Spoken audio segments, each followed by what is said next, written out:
Hi friends, welcome to talking films. నేను మీ భానుప్రకాష్.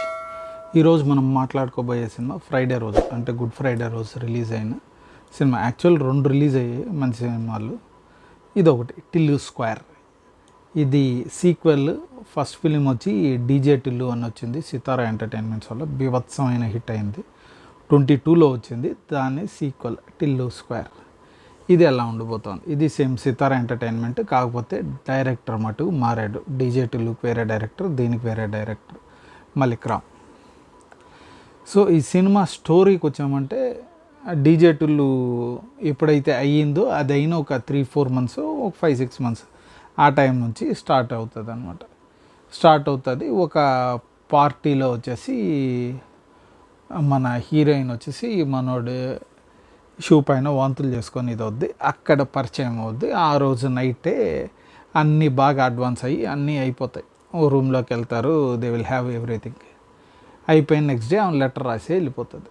వెళ్ళిపోయిన 4 వారాల తర్వాత హాస్పిటల్లో కనిపించి నేను ప్రెగ్నెంట్ అని చెప్తుంది. సో వీళ్ళు వచ్చేసి ఇంకా లేదు, ఎంగేజ్మెంట్ చేసి పెళ్ళి చేసేద్దాం అనుకున్నప్పటి నుంచి ఆ తర్వాత ఏమేం జరిగాయి, ఏమి కథ, ఆమె ఏ రేంజ్లో మనోని సంక్రాంతికి ఇచ్చింది అన్నది సినిమా.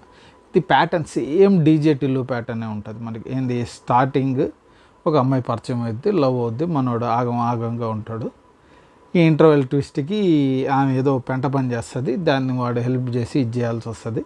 లాస్ట్కి మనోడు ఒక రివర్స్ ట్విస్ట్ ఇస్తాడు. సేమ్ ప్యాటర్న్, ఏం మారలేదు దీంట్లో కూడా. కాకపోతే కథ కొద్దిగా మార్చుకున్నాడు అంతే, ఒక పెద్ద రేంజ్లో కాకుండా కొద్దిగా మార్చుకున్నాడు. ఈ సినిమా అసలు వెళ్ళి కూర్చుంటే మల్టీప్లెక్స్ థియేటర్లో కూడా సింగిల్ స్క్రీన్కి ఉన్నట్టు ఎంజాయ్ చేశారు జనాలు. మంచి నవ్వులు, క్లాప్స్ భీకరంగా అయితే అనిపించింది. అసలు బ్యూటిఫుల్గా అనిపించింది సినిమా.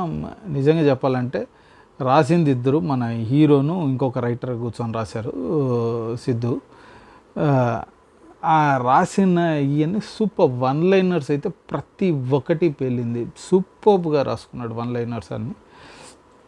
పర్ఫార్మెన్స్ కూడా ఏం మాత్రం తగ్గలేదు. ఎందుకంటే ఒక సీక్వెల్ తీసేసిన తర్వాత, అది మంచి బ్లాక్ బస్టర్ అయిన తర్వాత సేమ్ అదే ప్యాటర్న్లోనే అదే తీసి మళ్ళీ ఎంటర్టైన్ చేయడం. ఎందుకంటే జనరల్గా సీక్వెల్స్ తీస్తే ఆ పట్టు ఉండదు, స్టోరీ పైన కూర్చోరు జనాలు, కొద్దిగా తక్కువ దుబ్బేస్తుంది స్టోరీ. ఎక్కక వీళ్ళు ఏదో ఎక్స్పెక్ట్ చేస్తారు, ఎక్కక దుబ్బేస్తారు. దీంట్లో మటుకు బ్రహ్మాండంగా 1 ఏదైతే చూసి ఎంజాయ్ చేస్తారో 2 అట్టాగే ఎంజాయ్ చేస్తారు. బ్రహ్మాండంగా అనిపిస్తుంది. ఫస్ట్ హాఫ్ మంచి ఎంజాయ్మెంట్ ఉంటుంది. సెకండ్ హాఫ్ ఫస్ట్ హాఫ్ కంటే కొద్దిగా, అంటే బీభత్సంగా డిప్ అయిందని చెప్పాను, కానీ కొద్దిగా డిప్ అవుతుంది ఆ లడ్డు ఇది అది అన్న దగ్గర. ఓకే, మళ్ళీ క్లైమాక్స్కి వచ్చేసరికి మళ్ళీ బ్రహ్మాండంగా అయితే అంత నీట్గా తీసుకొని వచ్చి బాగా ఎండ్ చేశాడు. సినిమా అంతా బ్యూటిఫుల్గా అయితే నడిచింది. పర్ఫార్మెన్స్ సిద్ధుది సూపర్బ్ ఉంది. మంచి చాలా నీట్గా క్లీన్గా, మనకి 1 చూసినప్పుడు ఎలా ఎంజాయ్ చేస్తామో అలాగే ఎంజాయ్ చేస్తాం మనం. ఇంకా నెక్స్ట్ వస్తే అనుపమ పరమేశ్వరన్. సినిమాలు రావట్లేదను ఏమో, ఆబ్వియస్లీ మంచి పర్ఫార్మెన్స్ బాగా చేసింది. అంతకుముందు అంతా ఎక్స్పోజింగ్ అనేది లేదు దీంట్లో. ఎక్స్పోజింగ్ లిప్ లాక్లు అసలు భీకరమైన లిప్ లాక్స్ ఉంటాయి స్టార్టింగ్ నుంచి. అసలు లిప్ లాక్స్ కానీ ఎక్స్పోజింగ్ కానీ 8-9 అసలు 3-4 పాటలంతా కొద్దిగా మంచి గ్లామర్గా అయితే చూపించి, నేను గ్లామర్గా చేయగలుగుతాను నాయన, నాకైతే ఛాన్సెస్ ఇవ్వండి అన్న రేంజ్లో అయితే ఈ తెగించి చేసిందని మనం చెప్పాలా. అది మట్టుకు ఖచ్చితము. ఆ తర్వాత మ్యూజిక్ మనకి, నాకు తెలిసి ఫస్ట్ హాఫ్ 3 సాంగ్స్ ఉన్నాయి, సెకండ్ హాఫ్లో 1-2 ఉంది.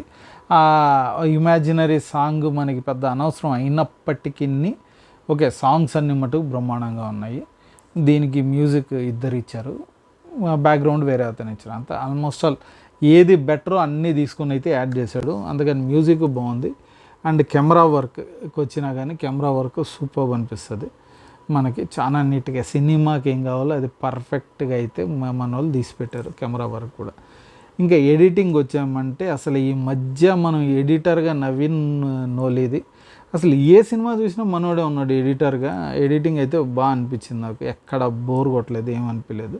సో మంచిగా ప్లాన్ చేసి తీశారు. నవీన్ నోలీ అయితే అసలు ఈ మధ్య ఆల్మోస్ట్ ఆల్ ప్రతి సినిమా చేస్తున్నాడు. ఈ అంత ఎడిట్ చేసే టైం ఎలా దొరికిద్దో అయితే నాకైతే లేదు. నాకు అక్కడ కూడా బ్రహ్మాండంగా అనిపించింది. అసలు థియేటర్లు వెళ్ళి మంచి ఫన్ ఫిలిం, ఒక 2 అవర్సే, ఎక్కువ సాగదీలే. మిగతా సినిమాలు 2.5 గంట 3.5 గంట ఏం సాగదీలే. సినిమా స్టార్టింగ్ నుంచి స్క్రీన్ ప్లే అయితే పరిగిస్తూనే ఉంటుంది. అసలు ఎక్కడ ఒక దగ్గర ఆపి ఇంకా అక్కడే ఏం జరిగింది ఏం కథ అది ఏం ఉండదు. సినిమా స్టార్టింగ్ నుంచి పరిగెత్తిస్తూ ఉంటాడు. అద్భుతమైన స్క్రీన్ ప్లే, నాకు భలే అనిపించింది. మనకి ఒక్క దగ్గర సెకండ్ హాఫ్ కొద్దిగా అట్లా డిప్ అయినట్టు అనిపిస్తుంది, కానీ ఒక దగ్గర ఇంకా మిగతాదంతా ఓకే, చాలా నీట్గా అయితే బ్రహ్మాండంగా అయితే సినిమా తీశాడు. అండ్ ఈ సినిమా ఫ్యామిలీతో చూడొచ్చా లేదా అంటే, ఈ సింగిల్ లైనర్స్ అవన్నీ మనం ఫ్యామిలీతో పోయి ఎంజాయ్ చేసే కంటే వైఫ్ అండ్ హస్బెండ్ మీరు వెళ్ళి ఎంజాయ్ చేయండి. పిల్లలు కొద్దిగా టీనేజ్ వాళ్ళని సపరేట్గా వెళ్ళి ఎంజాయ్ చేయండి. కంబైండ్ చేసినప్పుడు కొద్దిగా లిప్ లాక్లు వచ్చినప్పుడు ఏమన్నా కొద్దిగా తక్కువ అనిపించొచ్చేమో, కానీ లేకుంటే మటుకు చాలా ఓకే, ఎంజాయ్ చేయదగ్గ సినిమానే. కాకపోతే మీరు ఫ్రెండ్స్తో వెళ్ళి ఎంజాయ్ చేస్తారా, బీభత్సంగా ఎంజాయ్ చేస్తారు. వన్ లైనర్స్ కానీ పక్కన ఎవరు ఉన్నారు ఎవరు ఫీల్ అవుతారు అవి ఏం పట్టించుకోండి, హ్యాపీగా అయితే చూసి సినిమాని అయితే పిచ్చగా ఎంజాయ్ చేస్తారు. Guarantee block buster. మీరు వెళ్ళి ఎంజాయ్ చేయాలనుకున్నప్పుడు ఇది ఒక మస్ట్ వాచ్. డీజే టిల్లు చూసారా, నచ్చిందా? ఇది ఖచ్చితంగా మీకు నచ్చుతుంది. సో వెళ్ళి వాచ్ చేయండి. దగ్గర ఉన్న థియేటర్స్లో బ్రహ్మాండంగా అయితే అనిపిస్తుంది. ఈ సినిమా గురించి ఇంతే. మీ సినిమా మీరు ఆల్రెడీ చూస్తున్నారంటే మీకేమనిపించిందో మీరు కింద కామెంట్స్లో రాయండి. ఈ వీడియో మీకు నచ్చిందంటే లైక్ చేయండి, ఇంకా నచ్చిందంటే పక్కన ఉన్న బెల్ ఐకాన్ కూడా కొట్టండి. అట్లా కొడితే మా వీడియోస్ మీకు ఆన్ టైంలో వచ్చి చేరుతాయి. సబ్స్క్రైబ్ కూడా చేయండి. బెల్ ఐకాన్ మామూలుగా సబ్స్క్రైబ్ చెప్పినప్పుడే చెప్తాను, లైక్ చేసి షేర్ చేయమని చెప్తాను. కొద్దిగా అటు ఇటు మిస్ మ్యాచ్ అయితే చేసాము, చూద్దాం. సో ఇంకో వీడియోలో కలుద్దాం. Bye and thank you.